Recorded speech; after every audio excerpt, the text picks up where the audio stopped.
ना मेरे भाई। साइंस को जो इन्होंने टफ बना दिया है, साइंस को टफ इसलिए बना दिया क्योंकि इन्होंने एनसीईआरटी से डायरेक्ट कभी क्वेश्चन नहीं पूछा है। अब देखो जितने भी क्वेश्चन दिखाऊंगा, जितने भी दिखाऊंगा, सब में भाई ऐसे क्वेश्चन दे रखे हैं कि मतलब पूछो मत, घुमा फिरा के क्वेश्चन दे रखा, होता वही चीज है बट घुमा के दे रखा है। तो करने का मतलब क्या हो गया कि आपको बहुत कोर पॉइंट फोकस लगा के पढ़ना पड़ेगा। ये डायग्राम जो है आपके सामने ये बहुत बार आया हुआ है, तो मतलब कि कहीं ना कहीं केमिस्ट्री के अंदर से ये वाला क्वेश्चन आपके लिए वैल्यूएबल बन रहा है। मतलब कि आपको वो क्वेश्चन बहुत बार करनी है जो बहुत, इसीलिए बच्चों का पेपर बेकार जाता है, चाहे आपके मिड टर्म हो, प्री बोर्ड हो, फाइनल हो। मतलब आपने देखा 50% बच्चे को पेपर अच्छा होता है, 50% का एन एवरेज होता है। ये बात सच है ये नहीं है, बस किसलिए होता है क्योंकि सीबीएसई पहले ही बता देता है कि मेरे पास ये जो 50% एटलीस्ट मान लो 46 तो 50 मान के चलते हैं, ये तो 46% पेपर है ना, ये टोटली आपके अंडरस्टैंडिंग बेस होगी। जैसे आप यहाँ देख रहे हो। नमस्ते भाइयों, मेरे भाई आप क्लास 10th में जो आप मिड टर्म का पेपर देने वाले हो साइंस का, उसके लिए आपको एक चीज दिल और दिमाग में बैठा लेनी है कि जिस तरीके से आपने देखा कि आपका एसएसटी का पेपर आया थ्योरी के अंदर में, आपने देख लिया कि भाई आपको सबको पता ही एसएसटी के पेपर में क्या हुआ, बट उसी तरीके का पेपर अगर आप साइंस में भी देना चाहते हो, बस इसको कंप्लीट देख लेना। और लास्ट में जो मैं बीच में आपको कुछ कीवर्ड्स बताऊंगा जो कि मैंने अपने प्रीवियस पेपर से, जितने भी पेपर देखो, ये मतलब मेरे पास 4 साल के पेपर हैं जो कि आपके मिड टर्म के सारे और ये आपके लेटेस्ट सिलेबस है। तो ये मेरे भाई ये सारे अभी मैं आपको बताऊंगा कि एक्चुअल में कैसे आपके मिड टर्म के पेपर आएंगे। और आपको बताया कि जितनी भी एनालिसिस और जितनी भी क्लासेस बता रहा हूं मेरे भाई, ये 110% आपके सटीक बैठेंगे। और एक पॉइंट याद रखना जो मैं बता रहा हूं यहाँ पे, अगर आपने कंप्लीटली एसएसटी के अंदर तो आपने भाई 70 तक किया ही होगा क्योंकि अपने 59 62 तक अपने वीडियोस पे आ रहे हैं सारे क्वेश्चंस। बट अगर आपने क्लास भी की होती ना तो भाई आपके 75 70 और 80 तक भी आ सकते थे। तो बट आप टेंशन मत लो, आपकी फाइनल से पहले मैं ये सारी क्लासेस आपको करवाने की कोशिश करूंगा। और कुछ जो चैप्टर्स है ना वो इंपॉर्टेंट, वो भी मैं करवाने की कोशिश करूंगा। बट फिलहाल अभी आपके सामने जो क्लास 10th के आपके सामने जो अभी आपके सामने केमिस्ट्री का पेपर है, सबसे पहले मेरे भाई आप लोग को ना देखो, सबसे पहले जो मिड टर्म में हमेशा जो सिंबल पूछता है वही मैंने यहाँ पे लगाया है। तो बस आपको एक चीज याद रखना है कि जिस तरीके से आपने अभी तक प्रिपरेशन की है उसके अंदर आपको थोड़ी सी इंप्रूवमेंट करने की जरूरत है। अब देखो क्या इंप्रूवमेंट करने की जरूरत है मेरे भाई। सबसे पहले देखो यहाँ पे कि जो सबसे इंपॉर्टेंट पॉइंट बनता है जो आपके इस बार के सिलेबस के अकॉर्डिंग, जो मिड टर्म के अकॉर्डिंग आप पे क्या है कि जो ये आपके पेपर डिजाइन होने वाला है, क्या बोला मैंने, जो आपके यहाँ पे मिड टर्म का जो ये पेपर डिजाइन होने वाला है वो कैसे होने वाला है। सबसे पहले जो यहाँ पे परसेंटेज बटे ये 46%, 22%, 32%, मतलब कि आपके सामने 46% जो है ये डेमोन्स्ट्रेटेड नॉलेज एंड अंडरस्टैंडिंग। मतलब कि आपके सामने देखो साइंस में इसीलिए बच्चों का पेपर बेकार जाता है, चाहे आपके मिड टर्म हो, प्री बोर्ड हो, फाइनल हो। मतलब आपने देखा 50% बच्चे को पेपर अच्छा होता है, 50% का एन एवरेज होता है। ये बात सच है ये नहीं है, बस किस लिए होता है क्योंकि सीबीएसई पहले ही बता देता है कि मेरे पास ये जो 50% एटलीस्ट मान लो 46 तो 50 मान के चलते हैं, ये तो 46% पेपर है ना, ये टोटली आपके अंडरस्टैंडिंग बेस होगी। जैसे आप यहाँ पे देख रहे हो नॉलेज एंड अंडरस्टैंडिंग होगी, और उसके बाद में जो है यहाँ पे application of knowledge concept base पे 22% होंगे, और यहाँ फॉर्मुलेट, एनालाइज और एबिलिट और क्रिएट करने पे 32% होंगे। मतलब आपको कहीं पे ऐसा ऑप्शन नहीं दिया जाता है कि जहां पे आप कुछ बना के लिख पाओ। इसीलिए साइंस के अंदर में थोड़ा सा दिक्कत हो जाती है क्योंकि ये पहले ही अपने क्राइटेरिया में फुलफिल कर देते हैं और साथ साथ में ये बता देते हैं कि किस तरह के क्वेश्चंस होंगे, वेरी शॉर्ट क्वेश्चंस होंगे, लॉन्ग क्वेश्चंस होंगे, सोर्स बेस्ड क्वेश्चन होंगे, केस बेस्ड क्वेश्चन होंगे, इंटीग्रेटेड असाइनमेंट क्वेश्चंस होंगे। मतलब एक में जो एक ऑप्शन देकर रखते बंचेस वाले। तो इसलिए मेरे भाई आपको इस पे ध्यान देने की बात है, इसलिए सीरियस होकर सुनो। कुछ टॉपिक्स मैंने आपको लगा दिए हैं, कुछ क्वेश्चंस भी लगा दिए हैं जो आपको करके जाना चाहिए। बस मैं आपको एक नहीं कह रहा कि 110% आपके पेपर में आएंगे, बट मैं आपको ये पॉइंट बता रहा हूं, अगर आपने ये क्राइटेरिया आपने फिक्स की, मतलब अच्छे लेवल पे काम किया इन पे, तो मे बी आप 1 से 2 दिन में अच्छा प्रिपरेशन करके नंबर ला सकते हो। तो चलो मेरे भाई सबसे पहले केमिस्ट्री के अंदर में सबसे पहला जो चैप्टर उसकी बात करते हैं। सबसे पहले आपको ना देखो किसी भी तरीके से जितने भी रिएक्शन है, आपको पता है कि 5 टाइप के रिएक्शन है, इन 5 टाइप के रिएक्शंस को पढ़ के चलो, और जो मैक्सिमम टाइम जो टाइप ऑफ रिएक्शंस में रिपीट हुआ है वो आपका देखा गया यहाँ पे।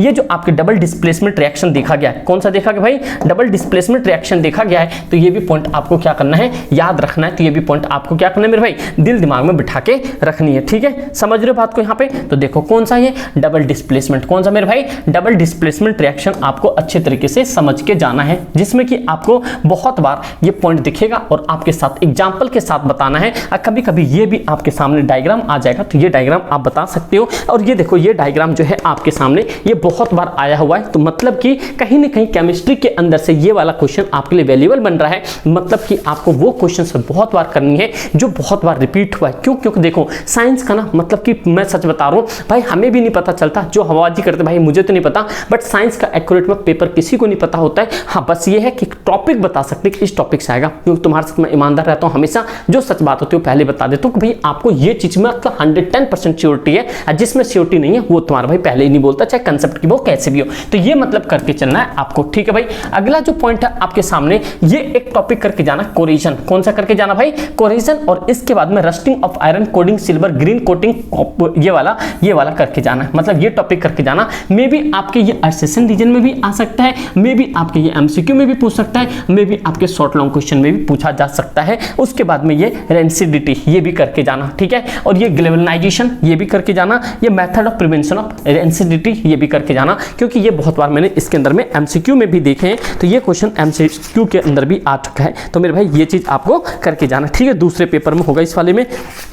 देखो ये वाला बहुत बार पूछा गया, ये वाला क्वेश्चन जो अभी हमने पीछे डिस्कस किया, ये पॉइंट समझ गए। उसके बाद में मेरे भाई जो क्वेश्चंस आता है, क्वेश्चंस मैंने क्या बताया कि इसमें क्वेश्चंस प्रिडिक्ट नहीं कर सकते, ये पॉइंट को आज समझो। अगर आपको कोई बोल रहा है ना कि ये इंपॉर्टेंट क्वेश्चंस है, मेरे भाई आपको इंपॉर्टेंट क्वेश्चन सिर्फ ये हो सकता है कि आपको एरिया बता सकता है कि ये एरिया इंपॉर्टेंट है, मतलब कि you should have to work on this side, मतलब आपको इस साइड काम करना पड़ेगा, मतलब जो भी टॉपिक का एरिया है। समझ रहे हो बात को? तो मतलब कि आपको यहाँ पे जो ये एग्जांपल्स दे रखा है, मतलब मैंने क्या होता है आपको given the examples of double displacement reaction, और मैंने क्या बताया आपको कि ये डबल डिस्प्लेसमेंट रिएक्शन का हमेशा आया, पांचों रिएक्शन में से करके आपको सारा जो एंडो एक्सो सब कर लेना, बट डबल डिस्प्लेसमेंट को थोड़ा सा ज्यादा वैल्यू देना मे भी आ सकता है। मैं बोल रहा हूं मे भी एक्सपेक्टेड है, ये पॉइंट हो गया, क्योंकि ये देखो 2010 में 11 में कंटिन्यू रिपीट हुआ है। उसके बाद में यहां पे name the brown coloured gas evolve when the lead nitrate crystals are heated by dry test tube, ये भी एक करके जाना। और खास करके मैं एक चीज और बताऊं जो बहुत बार पेपर में देखा गया,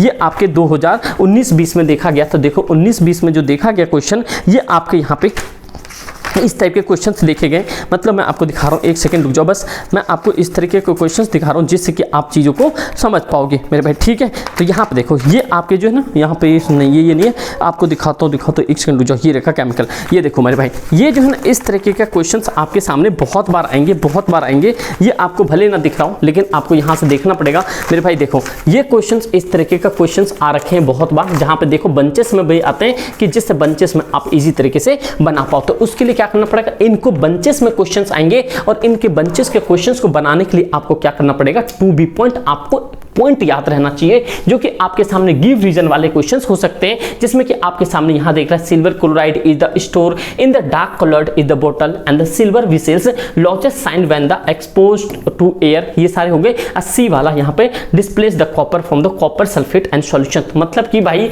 आपको इस तरह के क्वेश्चंस करने की बहुत जरूरत है, मैं पहले बता रहा हूं, क्योंकि देखो एक्सपेक्टेड नहीं है कि क्या आएगा, बट आपको पता है यार साइंस का बहुत बड़ा मतलब खेल रहता है। चाहे आप हर साल का नियम यही होता है कि भाई साइंस का बहुत बुरा खेल होता है, जो एक एवरेज बच्चा होता है। मेरे भाई आप लोग प्लीज मेहनत करो, जो मैं टॉपिक बता रहा हूं आपको कोर सेक्शन में मेहनत करनी, और खास करके एनसीईआरटी पढ़ लो, अगर नहीं पढ़ा है तो मस्ट एनसीईआरटी मेरे भाई, सच बता रहा हूं, वो करके चलो। उसके बाद में यहाँ पे इस तरीके के क्वेश्चंस आएंगे, तो इन तरह के क्वेश्चंस के अंदर में एक आपको यहाँ पे एक्सोथर्मिक रिएक्शंस का काम करके चलना है, एक कर्ड वाला करके जाना, melting of ice, conversion of milk to curd, ये वाला भी चेंज केमिकल भी बताना कि ऐसा क्यों होता है, ठीक है। तो ऐसा क्यों होता है ये भी पॉइंट आपको याद रखना है, समझिए भाई। तो ये भी पॉइंट, और आपको होता है कि जो चिप्स का पैकेज नाइट्रोजन ऑक्साइड होता है, जो नाइट्रोजन की जो मतलब कि जो कोई चीज यूज खाने वाली होती है चिप्स, तो नाइट्रोजन के उसमें गैसेस होती थी, ये भी पॉइंट आपको पता होना चाहिए, ठीक है। फिर अगेन आपके पास गिव रीजन आ गया, जिसमें कि आपको इस तरीके का क्वेश्चन दिया जाएगा। और भाई सबसे ज्यादा इस तरह के क्वेश्चन जब भी ट्रेंड हुआ ना,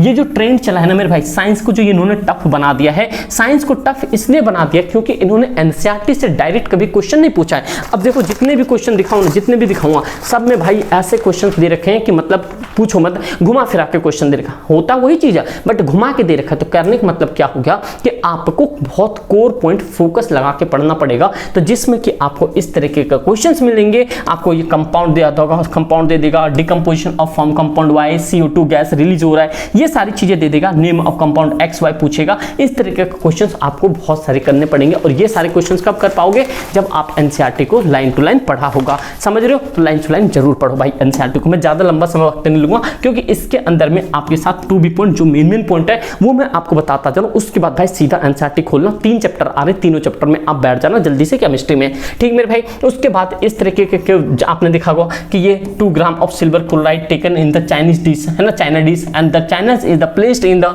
sunlight for the some time, what will your observations. इस तरीके का हमें बैलेंस केमिकल लिखना होता है, रिएक्शंस लिखना होता है, identified type of the reaction करना होता है। ये 2019 में आया है। तो इस तरीके का क्वेश्चंस देखो आपने बुक में देखा, ये आपके टॉपिक बनते हैं और टॉपिक से भाई 3-4 पॉइंट को एक साथ 3-4 क्वेश्चन एक ही क्वेश्चन में बैठा देते हैं और आपसे पूछ देते हैं और आप कंफ्यूज हो जाते हो पेपर में। भाई लाजमी सी बात है, कोई भी कंफ्यूज हो जाएगा, बट आप टेंशन मतलब अब पता चल गया कैसे करना है। अब इसके बाद में एनसीईआरटी उठा लो, ठीक मेरे भाई। तो ये फिर से अगेन आपके पास में identify reaction taking place in the each of the following cases, किस तरीके का आइडेंटिफिकेशन होगा, मतलब आइडेंटिटी होगी। यहाँ पर एक केमिकल इक्वेशंस भी बनाना है और यहाँ पे रिएक्शन भी। Zinc react with the silver nitrate to produce the zinc nitrate and silver. तो इसके लिए क्या करना पड़ेगा आपको, जो उनके सिंबल्स हैं वो सिंबल आपको याद होना चाहिए। तो मेरे भाई ये अभी तक का मेरे को जो सबसे सही लगा अभी तक का, अभी आपके चैप्टर 1 के अंदर में जो सबसे बेस्ट क्वेश्चंस लगे हैं ये आपके बेस्ट क्वेश्चन रखे। टॉपिक मैंने ऑलरेडी आपको बता दिया। चलो भाई नेक्स्ट चलते मेरे भाई। नेक्स्ट जो है अब आपके सामने ये दूसरा चैप्टर आ गया है जिसमें कि आपको यहाँ पे करना है चेंज, मतलब कि जो पीएच वैल्यू है आपके सामने ये 30 डिके वाला आप करके जाना। मोस्ट प्रोबेबिलिटी लग रहा है कि इस तरीके का आ सकता है। तो लॉन्ग क्वेश्चन में 2 बार देखा मैंने, तो 2 बार में मे भी आपके सामने इस तरह के क्वेश्चन आ सकते हैं। तो ये पॉइंट याद रखना। क्या आप लोग मुझे कमेंट करके बता सकते हो, जो अगर आपने एनसीईआरटी पढ़ी है तो एसिड रेन का पीएच वैल्यू क्या होता है? क्या भाई एसिड रेन जो होता है, एसिड रेन का पीएच वैल्यू क्या होता है? अगर आप लोगों ने पढ़ा है तो एक बार कमेंट करके जरूर बताओ एसिड रेन का, क्योंकि इसी के अंदर में आपने पढ़ा होगा। तो मैं देखना चाहता हूं आप लोग कितने बच्चे ऐसे हो जो भाई अभी तक सीरियस होके पढ़े। उसके बाद में मेरे भाई अब आ जाओ आपके सामने ये केमिकल ऑफ द मतलब कि यहाँ कह रहा है chemical from the common salt NaCl के बारे में। यहाँ से आपको भाई इतने सारी चीजें पढ़ के जानी है कि मेरे भाई छोड़ना कुछ भी नहीं है। सच बता रहा हूँ, अगर आप केमिस्ट्री के अंदर में, मैंने क्या बोला, अगर आप केमिस्ट्री के अंदर में अभी पीछे जो क्वेश्चंस पता है उस तरह के क्वेश्चंस पढ़ लोगे और इस तरह से क्वेश्चंस पढ़ लोगे तो आप केमिस्ट्री में अगर मान लो कि भाई अगर 25-20 नंबर का भी क्वेश्चन अगर आ गया ना तो आप 15-16 वहां पे अटेम्प्ट कर सकते हो विद MCQ। तो उसके लिए क्या करना पड़ेगा, जिस तरीके से बता रहा हूँ वो कंप्लीट सुनो अब बढ़िया से भाई फॉलो करना इस चीज को। ये नहीं कि भाई सुना और चले गए, ऐसा कुछ नहीं है। आपको इर्द गिर्द सारी चीजें दिखेंगी और बोर्ड से पहले मैं आप लोगों के सामने आऊंगा, कुछ सवाल जवाब होंगी, मैं आपसे पूछूंगा, क्लासेस के लिए पूछूंगा, खास करके मैथ्स और आपके सामने SST और इंग्लिश। आप टेंशन मत लेना, तुम्हारा भाई खड़ा रहेगा यहाँ पे, दिक्कत नहीं लेना, बस मुझे प्रॉमिस चाहिए आप लोग भाई 90+ कर सकते हो। मिशन 90 अगर आप एक्सेप्ट करते हो तो मेरे भाई कॉमेंट सेक्शन में बस मिशन 90+ होना चाहिए। यस भैया मिशन 90+, मिशन 90+ यस होना चाहिए। मतलब आप लोग ये इस तरह से कॉमेंट कर सकते हो, यस मिशन 90+, ठीक भाई, MISSION मिशन 90+, समझे भाई। SSP बस इतना कर देना मेरे भाई, बस इतना मैं देख लूंगा कि आप लोग मतलब धुरंधर हो, समझ रहे हो। तो ये कमेंट होना चाहिए आप लोग का। हमारा इस कमेंट का चीट कोड है कि यस मिशन 90+ SSP, मेरे भाई बस इतना होना चाहिए और आप लोग कर जाओगे। जिसने सोच लिया वो कर जाएगा, 110% है। तो यहाँ से आपको क्या करना है, सोडियम हाइड्रोक्साइड हो गया, ब्लीचिंग पाउडर हो गया, बेकिंग सोडा हो गया, वॉशिंग सोडा हो गया, प्लास्टर ऑफ पेरिस, जिसमें कि सबसे ज्यादा बार पूछा गया है कि प्लास्टर ऑफ पेरिस, समझ रहे हो बात को। यहाँ पे प्लास्टर ऑफ पेरिस, यहाँ पे हाफ मॉलिक्यूल्स होता है। क्या आप बता सकते हो जिप्सम में कितने मॉलिक्यूल्स होता है? इसके 1, 1.5, 2 ऐसे समझ लो क्या है, इन बीच में से एक आता है। तो समझ रहे हो यहाँ पे प्लास्टर ऑफ पेरिस जो होता है, POP जो होता है, ये आप जानते हो जो डॉक्टर हाथ वाथ टूट जाता है तो प्लास्टर वर्क करते हैं। जब क्लासेस लूंगा तो मैं आपको कंप्लीट बताऊं अगर फाइनल टर्म में। तो ये 1.5 मतलब हाफ मॉलिक्यूल्स ऑफ वाटर होता है। अब जिप्सम में कितना होता है तो आप यहाँ से ये इनमें से एक टॉपिक करके जाना, खास करके प्लास्टर ऑफ पेरिस, यहाँ से आपके क्वेश्चंस बनेंगे मेरे भाई, ठीक है। उसके बाद हो गया तो नेक्स्ट पॉइंट आपके सामने है कि यहाँ पे बता दिया ये प्लास्टर ऑफ पेरिस क्या है, कैल्शियम सल्फेट हेमीहाइड्रेट भी कहते हैं, CaSO4 1.5 H2O, ये पॉइंट समझ गए। तो ये होता है आपको होता है 373 केल्विन पे इसे हीट किया जाता है, समझ रहे हो ना। ये सारा पॉइंट आप ये इक्वेशन भी बना के आना जिससे कि अच्छा इंप्रेशन पड़े। उसके बाद में यूजेस भी बताना क्या करता है डॉक्टर यूज करता है, supporting of the fracture structures होते हैं वहां पे, डेकोरेटिंग टॉयज वाइज जो बनते हैं। अभी गणेश चतुर्थी चल रहे भाई, आप लोग गणेश जी की भाई मुझे मतलब उनसे यही रिक्वेस्ट करता हूँ गणेश जी से कि भैया आप लोग को भैया सही से पेपर निकाल दे और अच्छा पेपर जाए। मेरी भी ब्लेसिंग्स आप लोग के साथ है, तो आप लोग घबराना नहीं, ठीक। मेरे शेर नहीं हो तो समझो बस बात को। उसके बाद लॉन्ग क्वेश्चंस में आपको इस तरह के क्वेश्चंस मिलेंगे। अब मैं एक पॉइंट और बता दूं, लॉन्ग क्वेश्चंस में जाने से कोई मतलब नहीं बनता। आपको इन सब चैप्टर्स के लिए लॉन्ग क्वेश्चंस याद करना। देखो कई बच्चे क्या होता है रट्टा मारने लग जाते हैं, भाई भाई रट्टा रट्टा रट्टा, ऐसा कुछ मत करना, मेरे से नहीं हो। बस आपको क्या करना है कि जो भी पॉइंट बताया है उस पॉइंट को अपना कैरी करो, मतलब अपना माइंड में एक इमेजिनेशन लेके चलो कि भाई यार अच्छा ये पॉइंट है, इसको मुझे शिद्दत से पढ़ना है। ये नहीं कि भाई रट्टा मारना शुरू कर दिया, ऐसा बिल्कुल भी मत करना। आप देखो यहाँ से क्या क्वेश्चन बनेगा, अगर आप यहाँ से कोई क्वेश्चन पढ़ भी लेते हो, सपोज कोई क्रिस्टलाइजेशन पढ़ लेते हो, ये कॉमन नेम पढ़ लेते हो, chemical formula of the commercially important compound which has two 10 molecules of water, किसके अंदर में 10 मॉलिक्यूल्स होते हैं, ये सारी चीजें। लेकिन आप इन सब चीजों को करने से बेहतर है कि आप इनके टॉपिक पढ़ लो। पांचों वहां पे पढ़ लिया आपने, ब्लीचिंग पाउडर पढ़ लो, अब प्लास्टर ऑफ पेरिस पढ़ लो, यहाँ पे बेकिंग सोडा, कास्टिंग सोडा, ये सारी चीजें पढ़ लो और इनके फॉर्मूला रिपीट कर लो।